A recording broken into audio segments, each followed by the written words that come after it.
বাংলা বিভাগে অনার্স প্রথম বর্ষের প্রিয় শিক্ষার্থীবৃন্দ, আশা করি তোমরা ভালো আছো। আমরা আজকে বাংলা কবিতা এক নামে যে পত্রটি রয়েছে এই বিষয়ে কবিতার উপর প্রাসঙ্গিক কিছু কথা বলবো।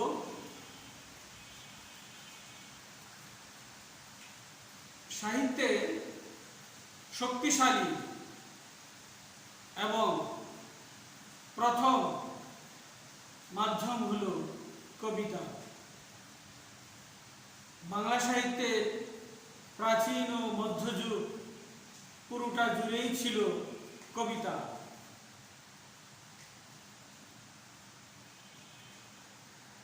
কবিতা কবির একান্ত অনুভূতি, শিল্পময় এবং ভাবময় প্রকাশ। ব্যক্তি তার চিন্তা চেতনায়, তার মনের মধ্যে যে ভাবের উদয় হয় তার শিল্পসম্মত প্রকাশ ঘটান কবিতার মধ্য দিয়ে। কবিতার সূচনা সংস্কৃত সাহিত্যে আদি কবি বাল্মীকির মধ্য দিয়ে। শিকারী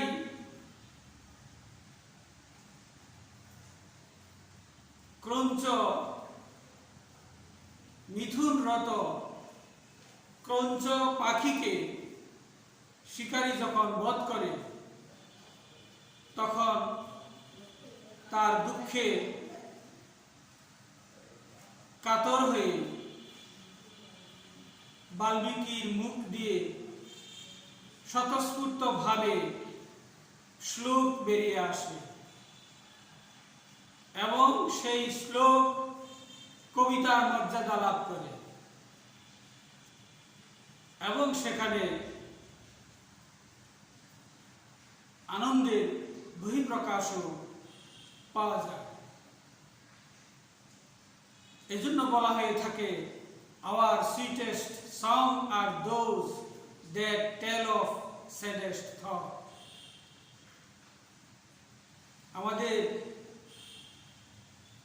দুঃখের কথাই আনন্দের কথা। we smile our tears, আমরা আমাদের কান্নার মধ্য দিয়ে হাসি।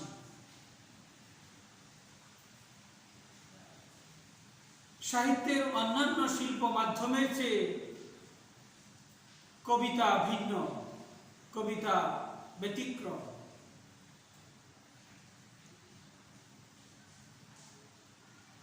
কবিতা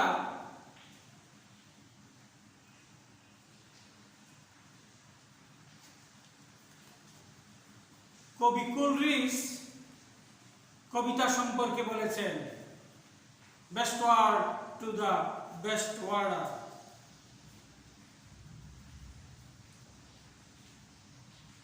সর্বোত্তম শব্দের সুষ্ঠুতম বিন্যাসী কবিতা। অর্থাৎ ব্যক্তি যখন তার অনুভূতির প্রকাশ ঘটাতে চান তখন অনুভূতির অনুবাদ করতে গিয়ে কবির কলম দিয়ে হাজারো শব্দ বেরিয়ে আসতে চায়। এর মধ্য থেকে সুনির্বাচিত শব্দটি বসিয়ে যে শিল্পিত বিন্যাস সৃষ্টি করেন সেটি কবিতা হয়ে ওঠে। জীবনানন্দ দাশ বলেছেন, সকলেই কবি নয়, কেউ কেউ কবি। এই কেউ কেউ কবি এই কথাটি অনিবার্যভাবে একটি চরম সত্য কথা। কবি সবাই হয়ে উঠতে পারে না। আমরা আমাদের মনে কবিতার উদ্রেক হতে পারে, কিন্তু সেটি কবিতায় প্রকাশ করা অত সহজ নয়। কবিতা সম্পর্কে সাধারণের একটি ধারণা আছে যে বোধ হয় ছন্দের মিল থাকলেই কবিতা হয়ে ওঠে,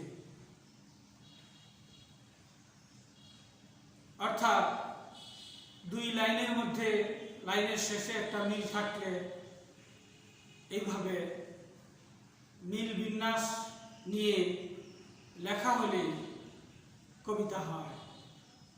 হ্যাঁ, সেটি পদ্য হতে পারে, কিন্তু কবিতা নয়। বলতে পারেন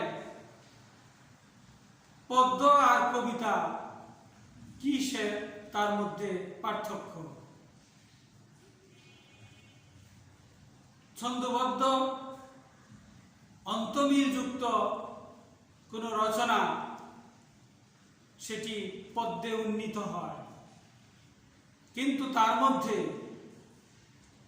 ভাবের গভীরতা, অন্তর্নিহিত ভাবের ব্যঞ্জনা সেটি যদি না থাকে তাহলে সেটি কবিতায় উন্নীত হয় না, সেটি শুধু নিছক পদ্যই থেকে যায়। কবিতা সম্পর্কে বলা হয়েছে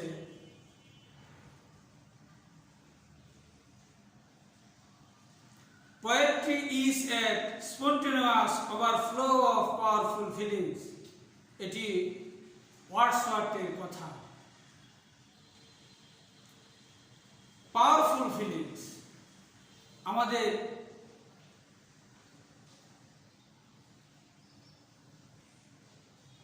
ফিলিং তো আমাদের থাকে, কিন্তু এই আবেগ দুই রকমের হতে পারে। সস্তা আবেগ, শক্তিশালী আবেগ। কবিতার যে আবেগ, যে আবেগের বহিঃপ্রকাশ কবিতার মধ্য দিয়ে হয়, সেটি শক্তিশালী আবেগ। ওয়ার্ডসওয়ার্থের কথায় আমরা বলতে পারি স্পন্টেনিয়াস ওভারফ্লো, অর্থাৎ সেই আদি কবি বাল্মীকির মতো কবির মুখ দিয়ে, কবির কলম দিয়ে স্বতঃস্ফূর্তভাবে বেরিয়ে আসবে কবিতা, এবং সেই কবিতা কবির আবেগে, কোন আবেগে? শক্তিশালী আবেগের বহিঃপ্রকাশ।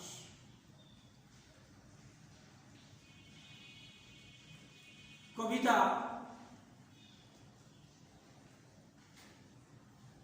ব্যাকরণ মানে না,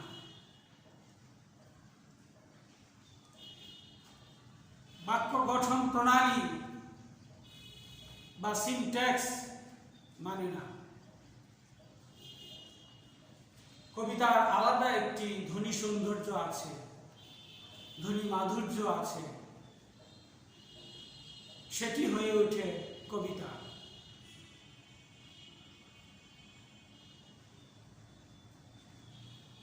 আমরা যদি রবীন্দ্রনাথের ভাষায় বলি, গগনে গরজে মেঘ ঘন বরষা, কুলে একা বসে আছি নাহি ভরসা, এটি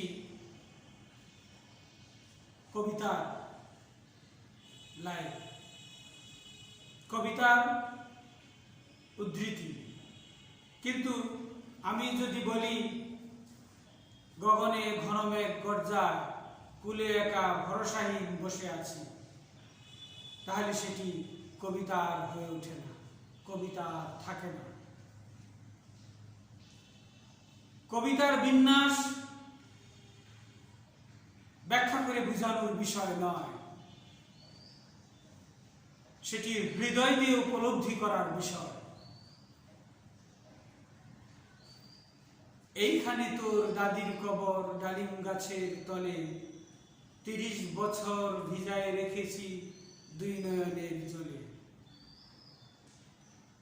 জসিমউদ্দিনের এই কবর কবিতার লাইনগুলো আমি যদি বলি, এইখানে ডালিম গাছের তলে তোর দাদির কবর, 30 বছর ধরে দুই নয়নের জলে ভিজিয়ে রেখেছি, তাহলে কবিতার আবেদন নষ্ট হয়ে যায়। তোমরা নিজেরাই বুঝতে পেরেছ, রবীন্দ্রনাথের যে কবিতার লাইন আমি বললাম, সোনার তরী কবিতা, এবং জসিমউদ্দিনের কবর কবিতার যে লাইন আমি বললাম, সেটি আমার মতো করে বিন্যাস করেছি দুটো কবিতার অংশকে। তোমরাই চিন্তা করো, রবীন্দ্রনাথ এবং জসিমউদ্দিনের বিন্যাস যখন আমি উচ্চারণ করেছি, তখন কবিতার কি আবেদন সৃষ্টি হয়েছে, আমাদের মনের মধ্যে কি আনন্দধারা বয়ে গেছে। কিন্তু আমি যখন আমার মতো করে ঘুরিয়ে বললাম, সেই আবেদন তো আর থাকে নাই, সেই কবিতার সৌন্দর্য আর থাকে নাই, সেই কবিতার সুষম শ্রেষ্ঠতম শব্দবিন্যাসে শ্রেষ্ঠতম বিন্যাস আর থাকে নাই, যে কারণে সেটি কবিতা আর রইল না। এইভাবে কবিতাকে আমাদের চিনতে হবে। কবিতা কবির নিজস্ব সৃষ্টি এবং কবিতার সংজ্ঞার্থ দেওয়ার চেষ্টা করেছেন অনেক মনীষী। এর মধ্যে আমার আলোচনায় দু একটি এসেও গেছে। তো কবিতা সম্পর্কে ওয়াল্স ডান্টন বলেছেন, absolute poetry is the concrete and artistic expression of the human mind in emotional and rhythmic language. আবেগঘন ও ছন্দময় ভাষা মানব মনের মূর্ত ও শিল্পিত প্রকাশী কবিতা। আর্টিস্টিক এক্সপ্রেশন, আর্টিস্টিক হতে হবে, কবির যে প্রকাশ ভঙ্গি সেটি হবে আর্টিস্টিক অর্থাৎ শিল্পিত। কবির মনের একান্ত ভাবনা কল্পনা যখন শিল্পিত রূপে ছন্দবদ্ধভাবে প্রকাশ পায়, তাকে আমরা কবিতা বলতে পারি। আবার বলা যেতে পারে, মানব মনের ভাবনা কল্পনা যখন অনুভূতি রঞ্জিত যথাবিহিত শব্দ সম্ভারে বাস্তব সুষমামণ্ডিত চিত্রাত্মক ও ছন্দময় রূপ লাভ করে, তখনই তা কবিতা। কি বলা হয়েছে? মানব মনের ভাবনা কল্পনা। আমাদের মানুষের মনে অজস্র ভাবনা, অজস্র কল্পনা প্রতি মুহূর্তে ফুটে ওঠে। সেই কল্পনা আমাদের অনুভূতি দিয়ে স্নাত হয় এবং সেখানে যথাযথ শব্দের চয়ন লাগে। যেন কোনো শব্দ দিয়ে কবিতা হয়ে ওঠে না, কবিতার জন্য সুনির্বাচিত শব্দের প্রয়োজন এবং সেই যথাবিহিত শব্দ সম্ভারে কবিতার বাণী সার্থকতম রূপ লাভ করে। এবং কবিতার সংজ্ঞার্থ অনুযায়ী আমরা আরো দুটি বিষয় পাই। কবিতায় একে থাকে চিত্রার্থক আর একে থাকে ছন্দময়। আরো সহজভাবে বলতে গেলে কবিতায় আমরা চিত্রাত্মক বর্ণনা পাই, আবার সঙ্গীত মধুরতা পাই। আমি যদি বলি আমাদের ছোট নদী চলে বাঁকে বাঁকে, বৈশাখ মাসে তার হাঁটু জল থাকে, পার হয়ে যায় গরু পার হয় গাড়ি, দুই ধার উঁচু তার ঢালু তার পানি। তাহলে একটি গ্রামের ভিতর দিয়ে চলে গেছে একটি নদী, সেখানে গায়ের বুদরা গোসল করছে, নৌকা বয়ে যাচ্ছে, শিশুরা সেখানে লাফঝাপ পাচ্ছে। এই বাংলাদেশের নিসর্গের একটি শাশ্বত চিত্র আমাদের হৃদয় পটে ফুটে ওঠে। এটা হলো চিত্রাত্মক বর্ণনা। আবার যদি বলি তোমাকেই যেন ভালোবাসি আছি শতরূপে শতবার, জনমে জনমে যুগে যুগে অনিবার, তাহলে সেখানে কি কোনো চিত্র ফুটে ওঠে? সেখানে এক ধরনের সঙ্গীত মধুরতা, এক ধরনের বাণী মূর্তি। এইরকম ভাবে কবিরা কবিতা দিয়ে চিত্রাত্মক বর্ণনা দিয়ে থাকেন, আবার সঙ্গীত মুখর বর্ণনাও দিয়ে থাকেন। আমার হৃদয়ে ভাবের ব্যঞ্জনা সৃষ্টি করে, সঙ্গীতের তান সৃষ্টি করে। সেই রকম ভাবে কবিতা সার্থকতম রূপ লাভ করে। আজকের ক্লাসে আমি কবিতা সম্পর্কে সামান্য দুই একটি কথা বললাম। পরবর্তী ক্লাসে সরাসরি আমরা আমাদের পাঠ্য এই বাংলা কবিতা 1 এই পাঠ্যসূচির অন্তর্ভুক্ত যে কটি কাব্য আছে, সেই কাব্য আমরা আলোচনা করব। আজকে এ পর্যন্তই। সবাইকে অসংখ্য ধন্যবাদ।